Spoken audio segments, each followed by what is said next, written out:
പിതാവിൻ്റെയും പുത്രൻ്റെയും പരിശുദ്ധാത്മാവിൻ്റെയും നാമത്തിൽ ആമേൻ. എല്ലാ ശാലോം പ്രേക്ഷകർക്കും ഇവിടെ നിന്നുള്ള അഭിവാദനങ്ങൾ. ഇന്ന് ഈ വചനശ്രവണത്തിലേക്ക് നമ്മൾ പ്രവേശിക്കുമ്പോൾ വളരെ സുപരിചിതമായ ഒരു ബൈബിൾ ഭാഗം നമ്മൾ കാണുകയാണ്. 1 യോഹന്നാൻ 2-ാം അധ്യായം 15-16 തിരുവചനങ്ങൾ. ലോകത്തെയോ ലോകത്തിലുള്ള വസ്തുക്കളെയോ നിങ്ങൾ സ്നേഹിക്കരുത്. ആരെങ്കിലും ലോകത്തെ സ്നേഹിച്ചാൽ പിതാവിൻ്റെ സ്നേഹം അവനിൽ ഉണ്ടായിരിക്കുകയില്ല. എന്തെന്നാൽ ജഡത്തിൻ്റെ ദുരാശ, കണ്ണുകളുടെ ദുരാശ, ജീവിതത്തിൻ്റെ അഹന്ത, ഇങ്ങനെ ലോകത്തിലുള്ളതൊന്നും പിതാവിൻ്റേതല്ല. പ്രത്യുത ലോകത്തിൻ്റേതാണ്. ലോകവും അതിൻ്റെ മോഹങ്ങളും കടന്നു പോകുന്നു. ദൈവഹിതം പ്രവർത്തിക്കുന്നവനാകട്ടെ എന്നേക്കും നിലനിൽക്കുന്നു. 15-ാം തിരുവചനം പറയുകയാണ്, ലോകത്തെയോ ലോകത്തിലുള്ള വസ്തുക്കളെയോ നിങ്ങൾ സ്നേഹിക്കരുത്. ആരെങ്കിലും ലോകത്തെ സ്നേഹിച്ചാൽ പിതാവിൻ്റെ സ്നേഹം അവനിൽ ഉണ്ടായിരിക്കുകയില്ല. നമ്മൾ ജീവിക്കുന്നത് ഒരു പ്രധാനപ്പെട്ട ഒരു ലോകത്ത്, അല്ലെങ്കിൽ വളരെ പ്രത്യേകതകൾ നിറഞ്ഞ ഒരു ലോകത്താണെന്ന് തോന്നുന്നില്ലേ? നമ്മളെ ഈ മീഡിയയൊക്കെ എങ്ങോട്ടാണ് എത്തിക്കുന്നതെന്ന് ആർക്കറിയാം? ചില സമയത്ത് നമുക്ക് തോന്നില്ല ഇവിടെയൊക്കെ വിട്ടും വേറെ ഉള്ള സ്ഥലത്തും പോയാലോ എന്ന്. എല്ലാ രീതിയിലും ഏതെല്ലാം നമ്മളിന്ന് കിടക്കാൻ നോക്കുമ്പോൾ ഏത് പൊസിഷനിൽ കിടക്കണം, വെള്ളം എപ്പോഴാണ് കുടിക്കേണ്ടത്, എന്താ ഭക്ഷണം കഴിക്കേണ്ടത്, ഏതെല്ലാം എഡ്യൂക്കേഷൻ മേഖല, എല്ലാ മേഖലകൾ, ആരോഗ്യ മേഖലകളിൽ എല്ലാം ഈ മീഡിയ ഇങ്ങനെ കയറിക്കൂടി സത്യത്തിൽ നമുക്ക് ഈ ലോക ജീവിതം തന്നെ ഒരു പ്രശ്നം പറഞ്ഞാൽ ചിലപ്പം തോന്നിയിട്ടുണ്ടോ? അല്ലെങ്കിൽ തോന്നാൻ സാധ്യതയില്ലേ? കഴിഞ്ഞ ദിവസം ആരോ പറയുന്നത് ഒരു ഫ്രൂട്ട്സും കഴിക്കത്തില്ല എന്ന്, മൊത്തം വിഷമാണെന്ന്. ഫ്രൂട്ട്സ് കഴിക്കത്തില്ല, മരുന്ന് കഴിക്കത്തില്ല, ബാങ്കിൽ ചെല്ലത്തില്ല, രാഷ്ട്രീയമായ ബുദ്ധിമുട്ടുകൾ, മതപരമായ പ്രശ്നങ്ങൾ, ഇതെല്ലാം കൂടെ കേൾക്കുമ്പോൾ നമ്മളെ ആരോ എങ്ങോട്ടോ നയിക്കുന്നത് പോലെ, നമുക്ക് ഈ ഭൂമി വാസയോഗ്യമല്ലാത്തതുപോലെ ചിലപ്പോൾ നമുക്ക് തോന്നിപ്പോകില്ലേ? നമുക്ക് പോകാൻ പറ്റുമോ എല്ലാവർക്കും കൂടെ ന്യൂസിലൻഡിന്? നമുക്ക് USA പോകാൻ പറ്റുമോ? അല്ലെങ്കിൽ വേറെ എവിടെയെങ്കിലും പോകാനായിട്ട് പറ്റുമോ? ഇവിടം വിട്ട് പോകാൻ പറ്റുമോ? എന്താ നമ്മൾ ചെയ്യേണ്ടത്? ഈ വചനത്തിനൊരു പ്രസക്തി, ഇത് ഒരുപാട് തവണ നമ്മൾ വായിച്ച് ധ്യാനിച്ചിട്ടുള്ളൊരു വചനമാണെങ്കിലും തിരുവചനം പറയുക, ഈ ലോകത്തെയോ ലോകത്തിലുള്ള വസ്തുക്കളെയോ നിങ്ങൾ സ്നേഹിക്കരുത്. കേട്ടോ പറഞ്ഞത് എന്താണെന്ന്? ആരെങ്കിലും ലോകത്തെ സ്നേഹിച്ചാൽ പിതാവിൻ്റെ സ്നേഹം അവനിൽ ഉണ്ടായിരിക്കുകയില്ല. ശ്രദ്ധിക്കണം നമ്മൾ. ഇവിടെ നമ്മൾ കിട്ടുന്ന ഈ അറിവ് കൊണ്ടും നമുക്ക് കിട്ടുന്ന ഈ ഓരോ തരത്തിലുള്ള മീഡിയാസിലുള്ള കടന്നു വരുന്ന ഓരോരോ അറിവ് കൊണ്ടെല്ലാം നമ്മൾ എവിടെയോ കുടുങ്ങിപ്പോയതുപോലെ നമുക്ക് തോന്നുന്നുണ്ട്. യാതൊരു സംശയവുമില്ല ഈ കാര്യത്തിൽ. ഇനി പല്ല് തേക്കാനായിട്ട് ബ്രഷ് എടുക്കുമ്പോൾ അത് ശരിക്കും വെച്ചോ എന്നൊരു ചിന്തയാക്കിയ ഈ നാളുകളിൽ. കാരണം അത് ആരൊക്കെയോ ജീവികൾ വന്ന് അതൊക്കെ ചീത്തയാക്കുന്നെന്നാണ് ഈ ഇടയ്ക്ക് പറയുന്നത് കേട്ടത്. അങ്ങനെ എല്ലാ തരത്തിലും, ജീവിതത്തിൻ്റെ എല്ലാ തരത്തിലും വെള്ളം കുടിക്കാൻ നോക്കുമ്പം അത് പറ്റുന്നില്ല. ഇനി പണ്ട് സാധനങ്ങളായിരുന്നു കള്ളന്മാർ പെറുക്കാൻ വന്നുകൊണ്ടിരുന്നത്. വീട്ടിൽ നിന്ന് എന്തെങ്കിലും സാധനങ്ങൾ മോഷ്ടിക്കാൻ വന്നുകൊണ്ടിരുന്ന ഇവരിപ്പോൾ മനുഷ്യരെ പെറുക്കാൻ തുടങ്ങി. ഇത്രയും നാളും കുഞ്ഞുങ്ങളായിരുന്നു, ഇനിയിപ്പം വലിയവരെയും കൂടെ പെറുക്കുമെന്ന് അറിയത്തില്ല. അങ്ങനെ ശരിക്കും നമ്മൾ ശ്രദ്ധിക്കുകയാണെങ്കിൽ ഒരു കലുഷിതമായ ഒരു ഭൂമി, ഇതാണോ ദൈവം നമുക്ക് സൃഷ്ടിച്ചു വെച്ച ഭൂമി? ദൈവം എന്താ നമ്മളോട് പറഞ്ഞിരിക്കുന്നത്? ദൈവത്തെ സത്യത്തിൽ നമ്മൾ മറന്നു പോയില്ലേ? ദൈവത്തിൻ്റെ ആ വിചാരമൊക്കെ നമ്മുടെ മനസ്സിൽ നിന്ന് പോയിട്ട് ഈ അറിവുകൾ നമ്മളെ എങ്ങോട്ട് വലിച്ചുകൊണ്ട് പോകുന്ന ഒരു അനുഭവം. ഇത് വായിച്ചപ്പോൾ ഞാൻ ഓർക്കുകയായിരുന്നു, ഒരുപാട് തവണ വായിച്ചിട്ടുണ്ടെങ്കിലും ഇതിപ്പോൾ ഇതിൻ്റെ എല്ലാം കൂടി ഒരു വെളിച്ചത്തിൽ പ്രാർത്ഥനാപൂർവ്വം തുറന്നപ്പോൾ പ്രത്യേകം പറഞ്ഞിരിക്കുന്ന ഒരു കാര്യമാണ്, ലോകത്തെയോ ലോകത്തിലുള്ള വസ്തുക്കളെയോ നിങ്ങൾ സ്നേഹിക്കരുത്. ആരെങ്കിലും ലോകത്തെ സ്നേഹിച്ചാൽ പിതാവിൻ്റെ സ്നേഹം അവനിൽ കുടികൊള്ളുകയില്ല. ഇനി ലോകവും അതിൻ്റെ മോഹങ്ങളും കടന്നു പോകുന്നു, ദൈവഹിതം പ്രവർത്തിക്കുന്നവനാകട്ടെ എന്നേക്കും നിലനിൽക്കുന്നു. ഒരിക്കലും നമ്മൾ വിചാരിക്കാത്ത രീതിയിൽ ആ ദൈവത്തിൻ്റെ പരിപാലനയും സ്നേഹവും നമ്മൾ അനുഭവിച്ചറിയേണ്ട ഒരു കാലഘട്ടമായത്. അല്പം കൊന്ത ചെല്ലുന്നത് കൊണ്ട് പോരാ, കുറച്ച് കൊന്ത ചെല്ലുന്നു, അല്ലെങ്കിൽ നമ്മൾ ദേവാലയത്തിൽ പോകുന്നു, വചനം വായിക്കുന്നു, ഇതുകൊണ്ടൊന്നും നമുക്ക് മതിയാ. ഇതൊക്കെ നമ്മൾ ചെയ്തുകൊണ്ടിരുന്നവരാ. ശാലോം ടി വിക്കടെ എന്ത് പ്രോഗ്രാമാണ് നമ്മൾ കാണുന്നത്. ഇതിനൊക്കെ മറികടന്നിട്ട് നമ്മളുടെ ആത്മീയതയൊക്കെ തകർത്തിട്ട് എങ്ങോട്ടായി നമ്മളെ ഈ അറിവുകളെല്ലാം നയിക്കുന്നത് എന്ന് ചോദിച്ചാൽ നമുക്കൊരു എത്തും പിടിയും കിട്ടുന്നില്ല. അതിനിടയ്ക്ക് ചിലർ പറയുന്നു, ഈ ഇടയ്ക്ക് പ്രാർത്ഥിക്കാൻ വന്നൊരു സഹോദരൻ പറയുമോ, ഞങ്ങൾ ജീവിക്കുന്ന വീട് വാസയോഗ്യമല്ലെന്ന് പറയപ്പെടുന്നു പോലും. അപ്പം വീടും ഇനി വാസയോഗ്യമല്ല എന്നാണ് പറയപ്പെടുന്നത്. ഇനി നമ്മൾ എങ്ങോട്ട് പോകും? ഇതെല്ലാം കെട്ടിപ്പെറുകി ഏതൊരു ഭൂമിയിൽ നമ്മൾ പോയി ജീവിക്കും? എന്തുകൊണ്ടാണ് നമ്മളിൽ ഈ പിതാവിൻ്റെ സ്നേഹം നിൽക്കാത്തത്? എന്തുകൊണ്ടാണ് നമ്മളിങ്ങനെ അസ്വസ്ഥപ്പെടുന്നത്? വളരെയേറെ ഉത്കണ്ഠ നിറഞ്ഞ, അല്ലെങ്കിൽ വ്യഗ്രത നിറഞ്ഞ, ടെൻഷൻ നിറഞ്ഞ ഒരു ജീവിതത്തിലേക്ക് ഈ ലോകം നമ്മളെ വലിച്ചിഴക്കുന്നില്ലേ? ഈ ലോകം നമ്മളെ കൊണ്ടുപോകുന്നില്ലേ? നമുക്ക് തോന്നാൻ ചിലപ്പോൾ ചിലർക്കെങ്കിലും തോന്നുന്നുണ്ടാവും. ഇനി ഈ വാട്സാപ്പും ഈ ഫേസ്ബുക്കും ഒന്നും ഇല്ലെങ്കിൽ പോലും പാവപ്പെട്ട നാട്ടിൻപുറങ്ങളിൽ ജീവിക്കുന്ന ഇടയിലേക്കും ഈ മീഡിയാസ് എല്ലാം കടന്നു ചെന്നിട്ട് ന്യൂസുകളിലൂടെയും ഒക്കെ എല്ലാ തരത്തിലും മനുഷ്യന് അസ്വസ്ഥതകൾ സൃഷ്ടിക്കുന്ന ഒരു കാലഘട്ടമാണ്. ഞാൻ പറയുന്നത് ഇത് ദൈവത്തിൻ്റെ ഹിതമാണെന്നാ, ഇത് ദൈവത്തിൻ്റെ ഒരു പ്ലാനാണെന്നാ. ദൈവമായി ഇത് ഒരുക്കിയിരിക്കുന്നത്. ഈ ദൈവത്തെ തിരിച്ചറിയാൻ വേണ്ടി, ദൈവത്തെ ജീവിതത്തിൻ്റെ എല്ലാ നിലകളിലും കൊണ്ടുവരാൻ വേണ്ടി ദൈവം അനുവദിച്ചതായതെല്ലാം. എന്തുകൊണ്ടാണ് ഇതെല്ലാം കേൾക്കുമ്പോൾ ഞാനിങ്ങനെ അസ്വസ്ഥനാകുന്നത്, ഞാനിങ്ങനെ പ്രയാസപ്പെടുന്നത്, ഞാനിങ്ങനെ ഭാരപ്പെടുന്നത്? ജീവിതം ഇനി എങ്ങോട്ട് നയിക്കണമെന്നറിയാത്ത രീതിയിൽ നമ്മൾ ഈ രീതിയിൽ ചോദ്യങ്ങൾ ചോദിക്കുന്നതിൻ്റെ കാരണം എന്താണ്? നമുക്ക് ദൈവത്തെക്കുറിച്ചുള്ള കാഴ്ചപ്പാട് വ്യത്യസ്തമാണ്. പഴയ നിയമ പഠനങ്ങൾക്കനുസരിച്ചുള്ള ഒരു ദൈവത്തെക്കുറിച്ചുള്ള കാഴ്ചപ്പാടാണ് മിക്കവരുടെയും മനസ്സിലിരിക്കുന്നത്. സത്യത്തിൽ ദൈവം ആരാണെന്ന് നമ്മൾ തിരിച്ചറിയിട്ടില്ല. കാരണം ദൈവത്തെ വേണമെങ്കിൽ നമുക്കൊരു കടലിനോട് ഉപമിക്കാം. ഒരു കടൽ സമാനമാണ് ദൈവം. എൻ്റെ ഹൃദയവും മനസ്സും ഒരു ടീസ്പൂണാ, ചെറിയൊരു സ്പൂണ് പോലെ എൻ്റെ ഹൃദയം ഇരിക്കുന്നത്, എൻ്റെ മനസ്സിരിക്കുന്നത്. ഈ വലിയ ദൈവത്തെക്കുറിച്ചുള്ള അറിവ് ഞാൻ എന്തേരെയാണ് നേടിയിരിക്കുന്നത്? ഞാൻ ഒന്നും നേടിയിട്ടില്ല, എനിക്കൊന്നും അറിയത്തില്ല. അതുകൊണ്ട് എന്ത് സംഭവിക്കുന്നു? ഞാൻ ഈ കേൾക്കുന്ന കാര്യങ്ങളെല്ലാം എന്നെ വ്യഗ്രചിത്തനാക്കുകയോ, എന്നെ അസ്വസ്ഥപ്പെടുത്തുകയോ, ഭാരപ്പെടുത്തുകയോ. പഠിച്ചിട്ട് എന്താ കാര്യം? ജോലി കിട്ടിയിട്ട് എന്താ കാര്യം? അല്ലെങ്കിൽ ഈ ജീവിതം കൊണ്ട് എന്താ കാര്യമെന്ന് പോലും നമ്മൾ ചിന്തിച്ചു പോകത്തക്ക രീതിയിൽ ലോകാരൂപി നമ്മളിൽ കടന്നുകൂടിയിരിക്കുന്നു. ലോകാരൂപി നമ്മൾ ആവസിച്ചിരിക്കുന്നു. ലോകം നമ്മളെ വലിച്ചിഴക്കുക, ചിന്നിച്ചിതറിക്കുക. ചിതറിപ്പോയ മനസ്സ്, ചിതറിപ്പോയ ചിന്താമണ്ഡലം ഒക്കെ തോന്നുന്നില്ലേ നിങ്ങൾക്ക് ഇങ്ങനെയൊക്കെ? എനിക്കിടയ്ക്കിടയ്ക്ക് തോന്നിപ്പോയിട്ടുണ്ട്. ശരി, എന്തൊരു കഷ്ടമാണെന്നൊക്കെ നമ്മൾ ചിന്തിച്ചു പോയിട്ടുണ്ട്. നമ്മൾ ഓർക്കുക, വചനം എന്താണ് നമ്മളോട് പറയുന്നത്? അപ്പസ്തോലന്മാർക്ക് പോലും എന്താണ് ഈ ദൈവത്തെക്കുറിച്ചൊരു നല്ലൊരു ബോധ്യം ഇല്ലായിരുന്നു കേട്ടോ. യോഹന്നാൻ്റെ സുവിശേഷം 9 നമ്മൾ കടന്നു വരുമ്പോൾ അവർ കാണുന്നുണ്ട്. 9 പ്രത്യേകിച്ചും 2-ാം തിരുവചനം തുടങ്ങി 9, യോഹന്നാൻ 9:2 പറയുകയാണ്, ശിഷ്യന്മാർ യേശുവിനോട് ചോദിച്ചു, റബി, ഇവൻ അന്ധനായി ജനിച്ചത് ആരുടെ പാപം നിമിത്തമാണ്? ഇവൻ്റെയോ ഇവൻ്റെ മാതാപിതാക്കന്മാരുടെയോ? കേട്ടോ, ഇവർക്ക് പോലും തിരിഞ്ഞിട്ടില്ല ജീവിതത്തിൽ കടന്നു വരുന്ന ഓരോ പ്രശ്നങ്ങൾ. അവൻ അന്ധനായി ജനിച്ചത് ആരുടെയോ പാപം മൂലമാണ്, എന്തോ ഒരു ശിക്ഷയാണ്. ഇവനിങ്ങനെ ജന്മനാ അന്ധനായി പോയത് അവർക്ക് പോലും ദൈവത്തെക്കുറിച്ചുള്ളൊരു കാഴ്ചപ്പാട് ശരിയായിട്ടില്ല. കർത്താവ് കറക്റ്റ് ചെയ്ത് കൊടുക്കുന്നുണ്ട്.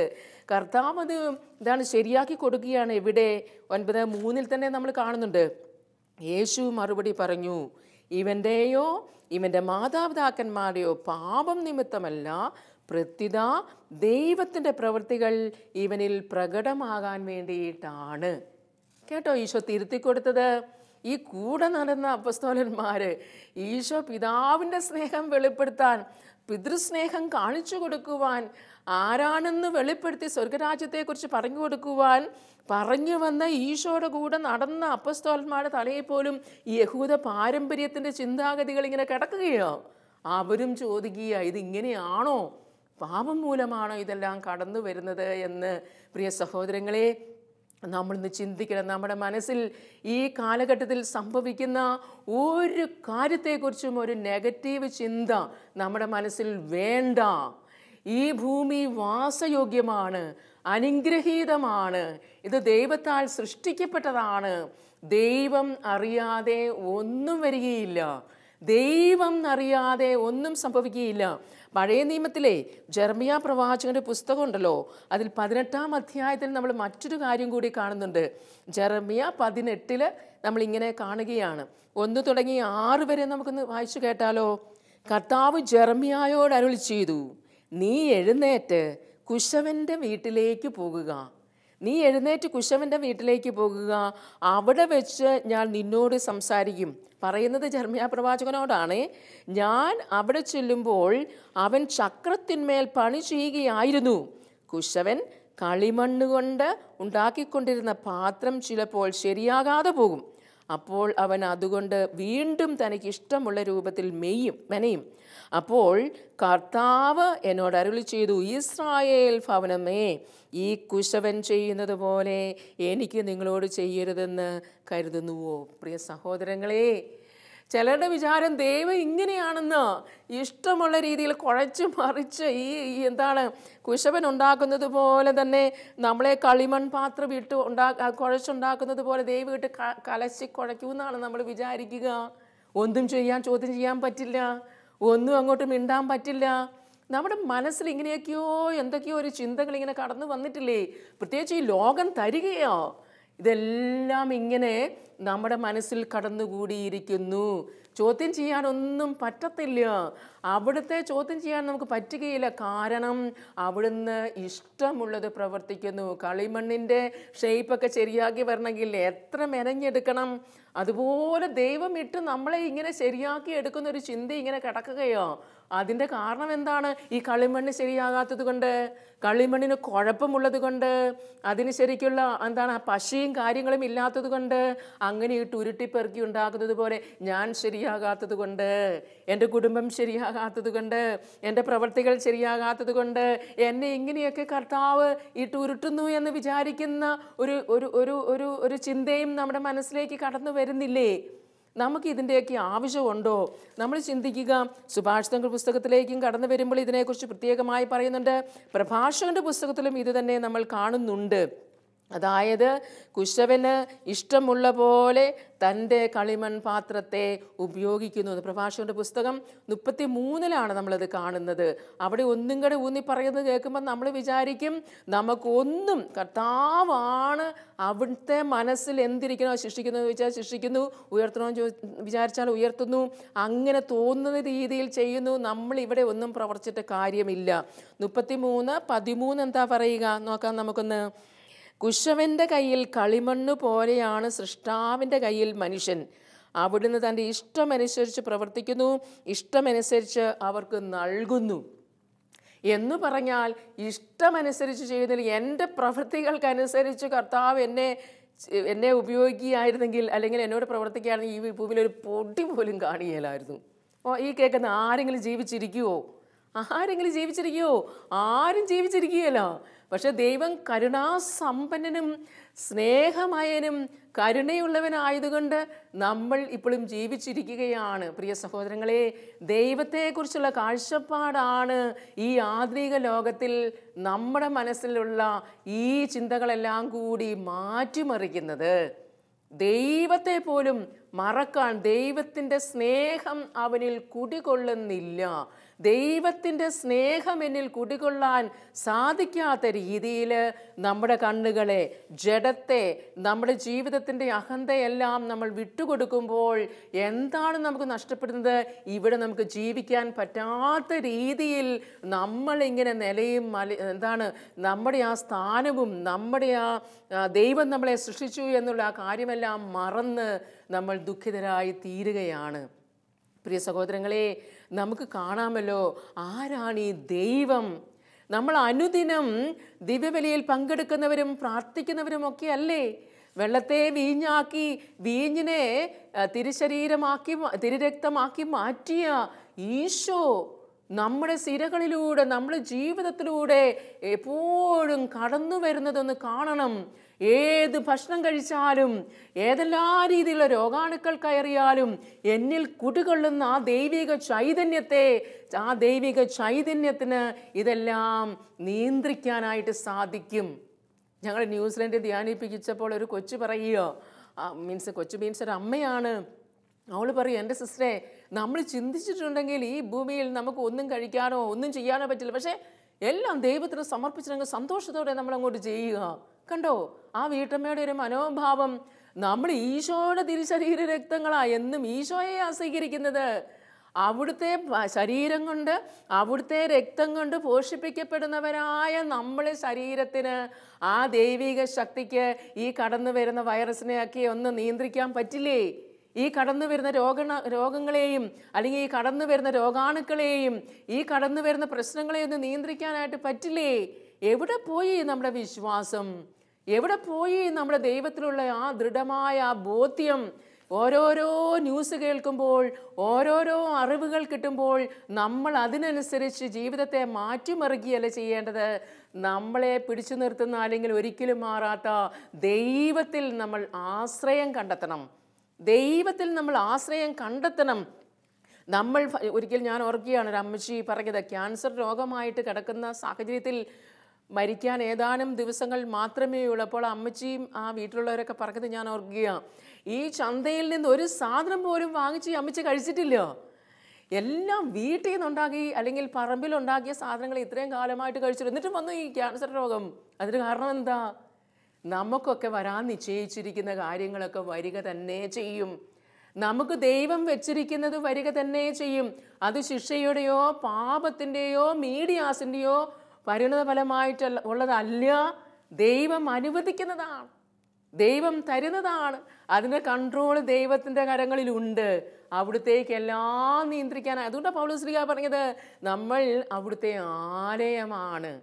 നമ്മൾ ക്രിസ്തുവിൻ്റെ പരിശുദ്ധാത്മാവിൻ്റെ ആലയമാണ് നമ്മൾ ഓരോരുത്തരും. ഈ ബോധം നമുക്ക് എപ്പോഴും ഒന്നുണ്ടാകണം. ഈ അവബോധം നമുക്കുണ്ടെങ്കിലേ നമുക്ക് സന്തോഷത്തോടെ ആഹ്ലാദത്തോടെ നമുക്ക് ജീവിക്കാനായിട്ട് പറ്റുകയുള്ളൂ. അല്ലെങ്കിൽ കേൾക്കുന്ന യുദ്ധങ്ങളും കോലാഹലങ്ങളും മറ്റ് 100,000 പ്രശ്നങ്ങളും നമുക്ക് സ്വസ്ഥതയും സമാധാനവും നൽകുമോ? സ്വസ്ഥതയും സമാധാനവും നൽകാത്തത് നമ്മുടെ അനുദിന വേലജോലികളിലല്ല, ദൈവത്തെക്കുറിച്ചുള്ള മനോഭാവത്തിൽ നമുക്ക് പ്രശ്നമുണ്ടാവും. ദൈവത്തെ നമ്മൾ മാറ്റി നിർത്തും. ദൈവത്തെ മാറ്റി നിർത്തിയിട്ട് നമ്മുടെ ചിന്താമണ്ഡലത്തിൽ ചിന്തകളിൽ നമുക്ക് തോന്നുന്നത് ഇട്ടിട്ട് നമ്മൾ നമ്മുടേതായ രീതികളിൽക്കൂടെ പോകാനായിട്ട് തുടങ്ങും. ഇത് വലിയൊരു അപകടമാണ്. ഇതൊക്കെ മുന്നിൽ കണ്ടുകൊണ്ടാ പൗലോസ് നമ്മളോട് പറഞ്ഞത്, എന്ത് ഈ ലോകത്തെയോ ലോകത്തിലുള്ള വസ്തുക്കളെയോ സ്നേഹിക്കരുത്. അമിതമായിട്ട് സ്നേഹിച്ചു പോയിട്ടുണ്ടെങ്കിൽ എന്ത് സംഭവിക്കും? നിന്നിലേക്ക് ചൊരിഞ്ഞുകൊണ്ടിരിക്കുന്ന ആ സൗഖ്യം, ആ പിതാവിൻ്റെ സ്നേഹം, ആ പിതാവിൽ നമുക്ക് കിട്ടുന്ന ആ വിശ്വാസം, അവിടുന്ന് കിട്ടുന്ന ആ ശക്തി നമുക്ക് ചോർന്നു പോകുമെന്ന് പണ്ട് യോഹന്നാൻ ശ്ലീഹാ പറഞ്ഞത് നമ്മളൊന്ന് ഓർക്കണം. ഈ കാലഘട്ടത്തിൽ നമ്മൾ വളരെ സ്വാതന്ത്ര്യവും സന്തോഷവും അനുഭവിച്ച് ജീവിക്കേണ്ടവരാണ്. എന്നും ഈ വചനമെല്ലാം കേട്ട് ദൈവത്തിൻ്റെ ആ ദിവ്യസ്നേഹ വചസ്സുകളുടെ മുൻപിൽ സമയം ചിലവഴിക്കുന്ന നമ്മൾ ഓരോരുത്തരും ഓർക്കണം, ഇതിനെയൊക്കെ മറികടന്നിട്ട് കടന്നു വന്ന ചിന്തകൾ നമ്മുടെ ജീവിതത്തിൻ്റെ ശക്തി കെടുത്തിക്കളഞ്ഞോ? നമ്മുടെ ജീവിതത്തിൻ്റെ ബലം കുറച്ചു കളഞ്ഞോ? നമ്മളൊന്ന് ആലോചിക്കേണ്ടതുണ്ട്. പുറപ്പാടിൻ്റെ പുസ്തകത്തിലേക്ക് നമ്മൾ കടന്നു ചെല്ലുമ്പോൾ നമ്മൾ കാണുന്നുണ്ട് 33-ാം അധ്യായത്തിൽ, പുറപ്പാട് 33:17 നമ്മളിങ്ങനെ കാണുകയാണ്. കർത്താവ് പറയുകയാണ്, മോശയോട് പറയുകയാണ്, നീ ആവശ്യപ്പെട്ട ഈ കാര്യവും ഞാൻ ചെയ്യും. എന്തെന്നാൽ നീ എൻ്റെ പ്രീതി നേടിയിരിക്കുന്നു, നിന്നെ എനിക്ക് നന്നായി അറിയാം. എന്താ മോശയോട് പറയുന്നത്? അതായത് കർത്താവ് മോശയോട് പറഞ്ഞു, നീ ആവശ്യപ്പെട്ട ഈ കാര്യവും ഞാൻ ചെയ്യും. എന്തെന്നാൽ നീ എൻ്റെ പ്രീതി നേടിയിരിക്കുന്നു, നിന്നെ എനിക്ക് നന്നായി അറിയാം. മോശ ദൈവത്തിൻ്റെ പ്രീതി നേടിയ ഒരു മനുഷ്യനായതുകൊണ്ട് മോശ ചോദിക്കുന്നതെല്ലാം ദൈവം കൊടുക്കുവാനായിട്ട് മനസ്സാകുകയാണ്. നമ്മൾ ദൈവത്തിൻ്റെ പ്രീതി നേടുന്നവരാണോ, ദൈവത്തിൻ്റെ ഇഷ്ടം തേടുന്നവരാണോ? നമ്മളൊന്ന് ചിന്തിച്ചു നോക്കിക്കേ.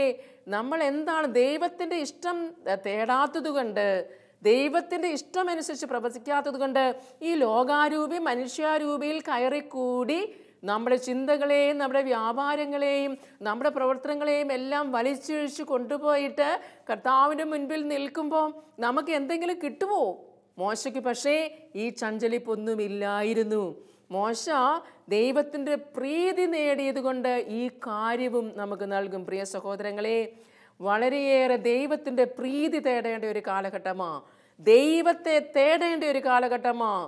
ജീവൻ നിലനിർത്താൻ വേണ്ടി നമ്മൾ കഴിക്കുന്ന ഭക്ഷണമോ കുടിക്കുന്ന ജലമോ ശ്വസിക്കുന്ന വായുവോ എന്തെങ്കിലും ആയിക്കൊള്ളട്ടെ, എത്രമാത്രം അപകടം നിറഞ്ഞതാണെങ്കിലും ദൈവം പരിപാലിക്കും. സമൃദ്ധിക്ക് വേണ്ടിയിട്ടോ എന്താണ് ആഡംബരത്തിന് വേണ്ടിയിട്ടോ ഒന്നുമല്ല.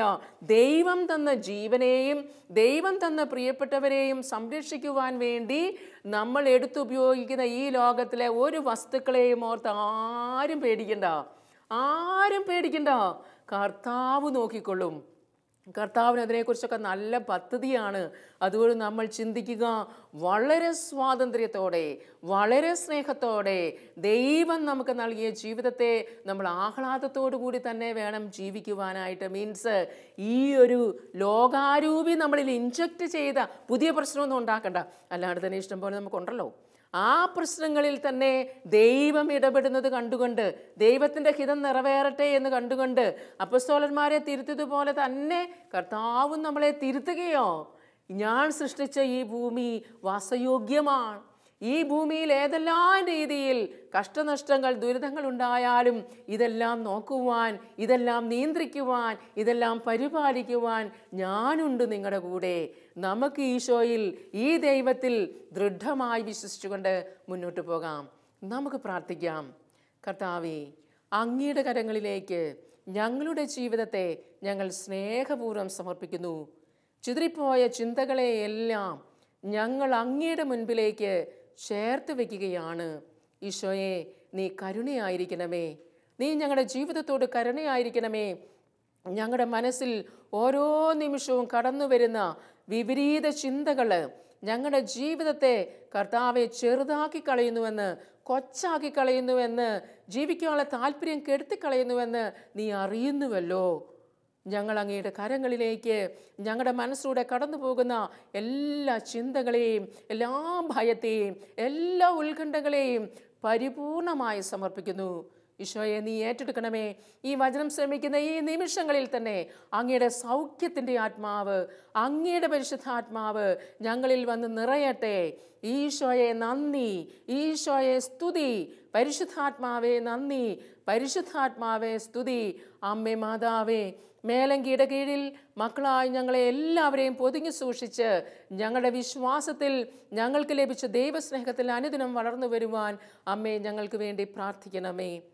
നിത്യപിതാവും പുത്രനും പരിശുദ്ധാത്മാവുമായ സർവേശ്വരാ, ആമേൻ.